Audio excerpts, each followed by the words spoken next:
This is Radio Taiwan International.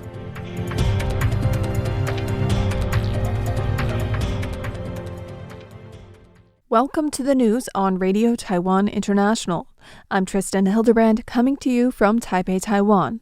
We begin with a look at today's top stories for Thursday, November 27th.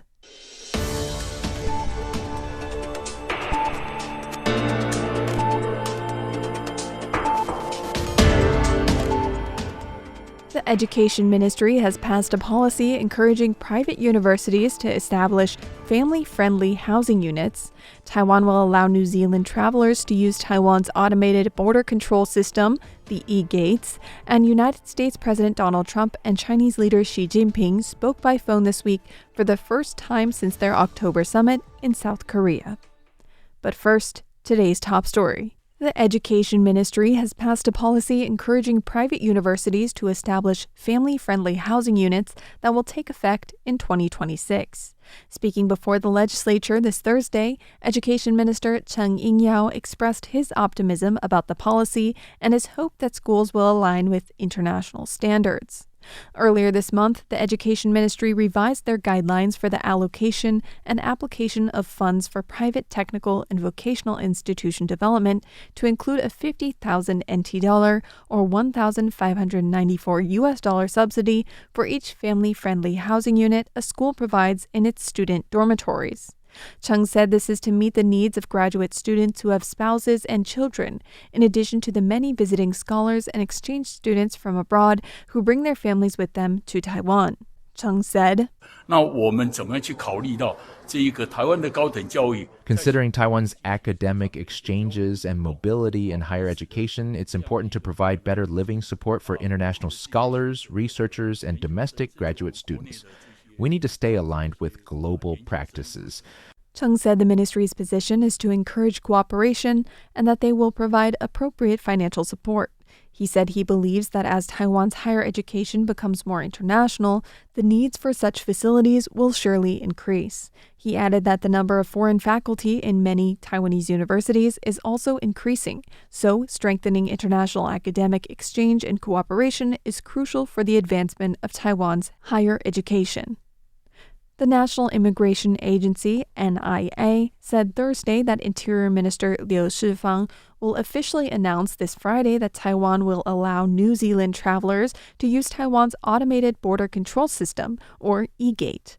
This follows the New Zealand government's announcement on October 13th that Taiwanese travelers may use their e-gates and marks a new chapter in reciprocal relations between Taiwan and New Zealand. Per the NIA, Taiwan currently has 121 automated e-gate kiosks across major international airports and seaports for both foreign and domestic travelers. New Zealand visitors who are at least 12 years old, at least 120 centimeters tall, and hold an e-passport with at least 6 months of validity will be eligible for free e-gate registration. In addition, Taiwan has fully transitioned to online arrival forms as of October 1st, so New Zealand travelers who complete their arrival information before their trip can combine this with the e-gate clearance to enjoy fast and convenient service from the moment they land. NIA Director General Lin Hong-en said that the government is actively promoting expanded smart border services to enhance Taiwan's national gateway image and traveler experience. They intend to pursue similar reciprocal programs with more countries so foreign visitors can feel that coming to Taiwan is as convenient as coming home. The NIA will hold the launch ceremony alongside its Immigration Day celebration. As both countries are known for their majestic mountain vistas, island ecology, and multicultural societies, the main visual design of the ceremony will showcase the similarities between Taiwan and New Zealand. Trump and Xi held their first call since South Korea, mixing trade talks with rising tensions over Taiwan and Japan. U.S. President Donald Trump and Chinese leader Xi Jinping spoke by phone this week for the first time since their October summit in South Korea in a call that mixed trade diplomacy with rising geopolitical tension over Taiwan and Japan. The hour-long conversation, initiated by Xi, came as Washington advances a proposed peace framework for the Russia-Ukraine war and seeks to gauge Beijing's willingness to help cool the conflict. Trump described the call as, quote, very good, saying the leaders discussed Ukraine, fentanyl trafficking, and agricultural trade, including soybeans. He confirmed he will visit Beijing in April and has invited Xi to make a state visit to the United States in later 2026. Although Trump made no public mention of Taiwan, Chinese state media said Xi used the call to reinstate Beijing's position. Xi told Trump that Taiwan's, quote, return to China is a core element of the post-World War II world order and tied Beijing's claim to the wartime cooperation between the two countries against fascism and militarism. Richard Bush, former chairman of the American Institute in Taiwan, said Beijing's effort to frame Taiwan through World War II history overlooks that the island was replaced under the Republic of China's authority in 1945, not the People's Republic of China.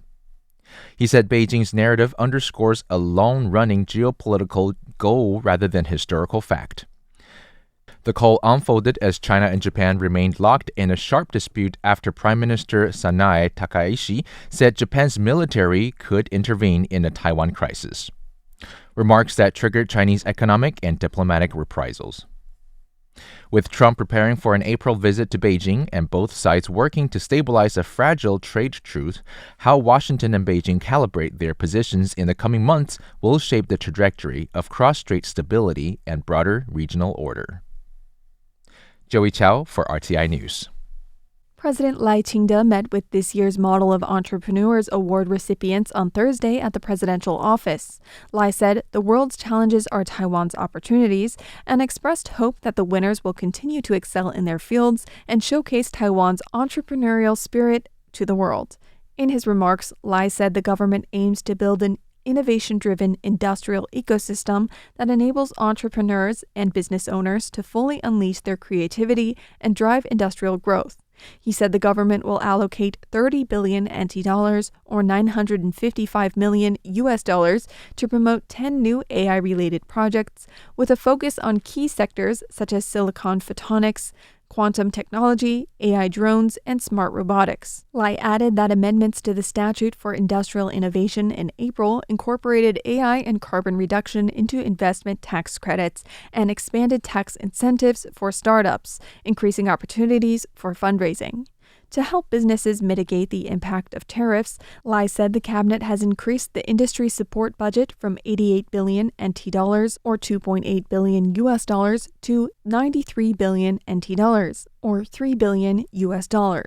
Lai commented, I have always believed that the world's challenges are Taiwan's opportunities.